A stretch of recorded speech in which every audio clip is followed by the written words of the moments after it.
Hello everyone, welcome to the mill. My name is Molly, and today I have a bit of a lightweight episode. My wife had major surgery last week, and I have been her primary caretaker, and I haven't been able to prepare and film the mill video I had planned.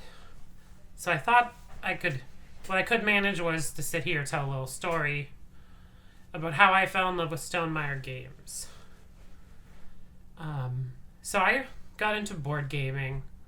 I don't remember the exact year, but it was before 2010 anyways. I remember when Catan made it to my group. That was the talk of the town, our favorite game.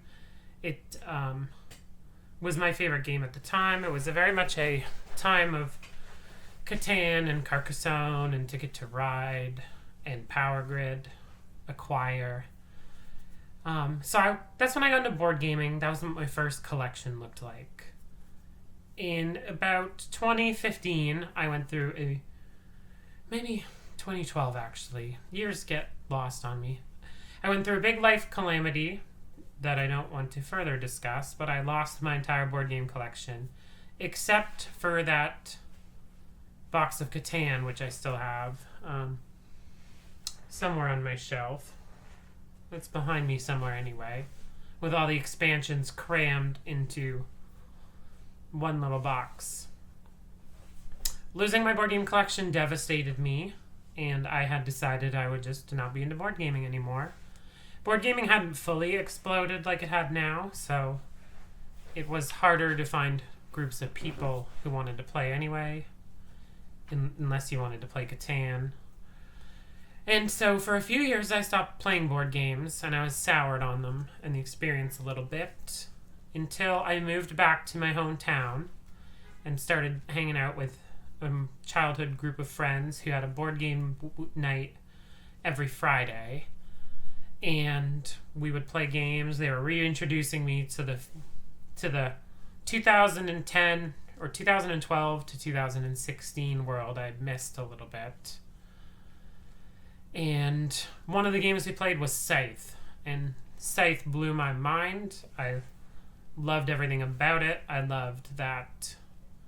I took it at face value at first. I'm like, oh, war game. I don't really feel like this, but let's go for it. And then when I realized it wasn't a war game, it was a Cold War game, which is how I like to describe Scythe, and that it was about posturing and threatening, and you could very much win, as I often try to do, without fighting at all or till the very last second.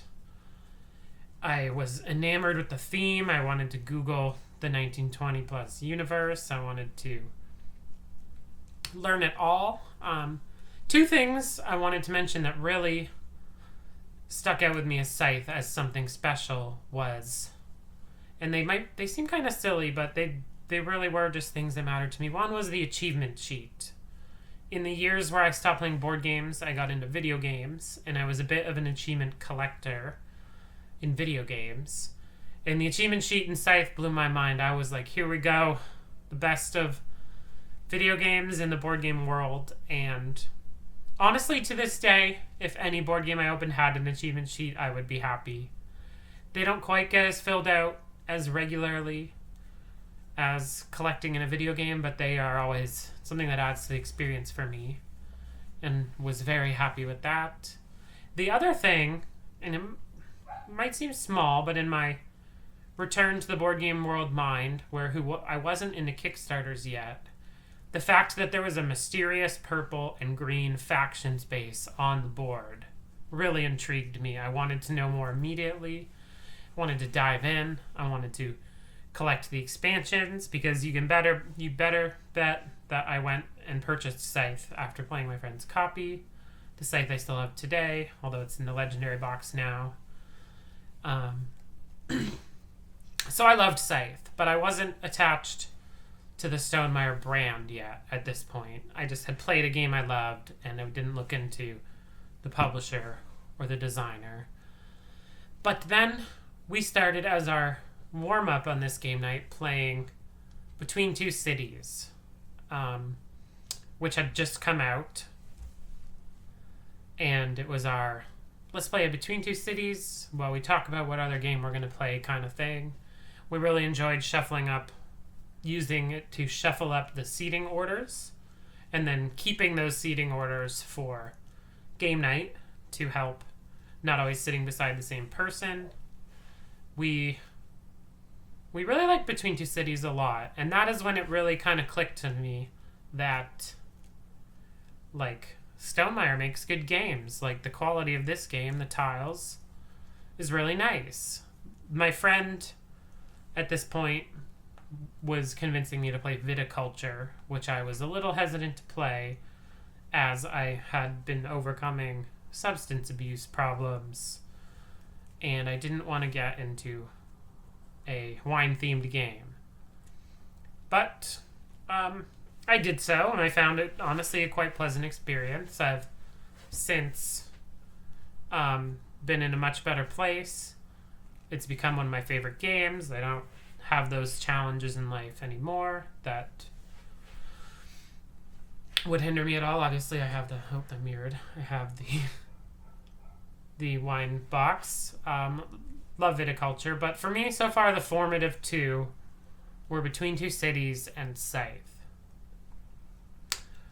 And from this point, I was collecting board games. I started to get into legacy games, so I had to get Charterstone.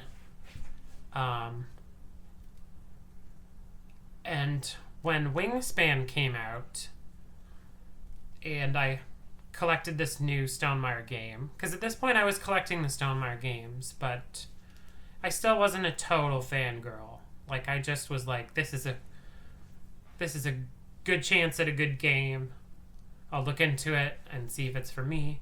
So I collected Wingspan, which I was actually pretty excited about because when I was young, I was obsessed with dinosaurs and learning about dinosaurs and all the different types. And I had just watched a movie about bird watching, which had me intrigued already.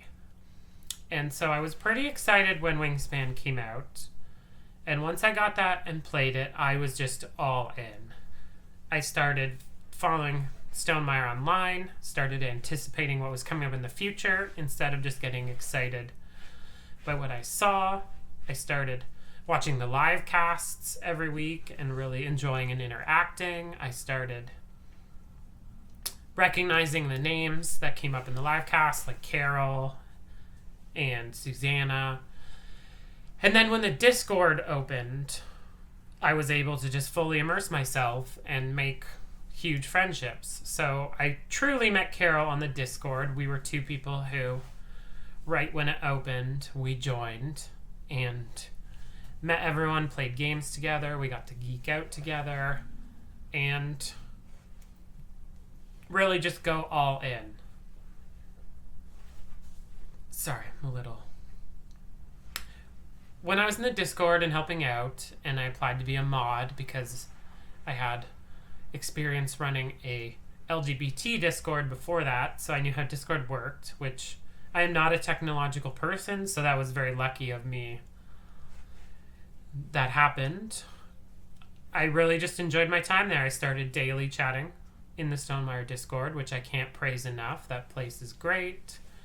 Carol and I connected. We learned through the grapevine that Dusty on the mill, who I obviously had been watching the mill at this point, was looking for some help.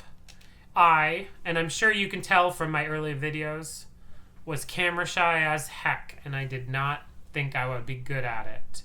And I really wasn't too keen on putting myself out there. But Carol convinced me. Carol was gung-ho. Carol is always right. Because I loved doing it. I still don't think I'm the greatest at it, but I still try to learn each time. I'm not afraid to appear in front of y'all anymore. It's just been a really wonderful journey to me thanks to Stonemaier.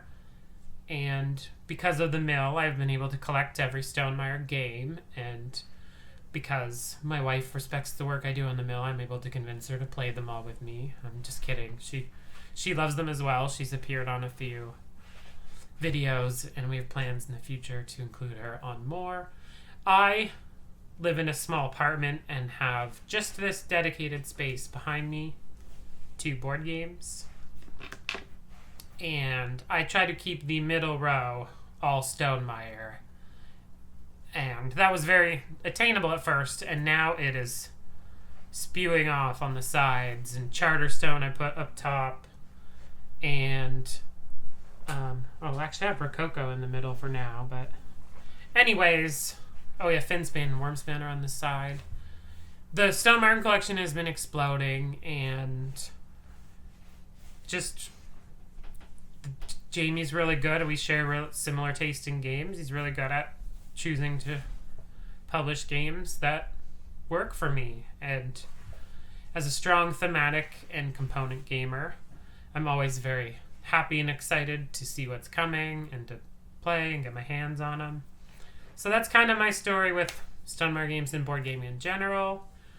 This has kind of been a weird little ranty video, but honestly only had about 15 minutes to film it and think of a premise, and I always have wanted to share a little bit what got me into Stonemaier. And yeah, thanks for listening, everyone. We'll see you in the future with more direct Stonemaier related content. But have a great week. Thank you. Bye.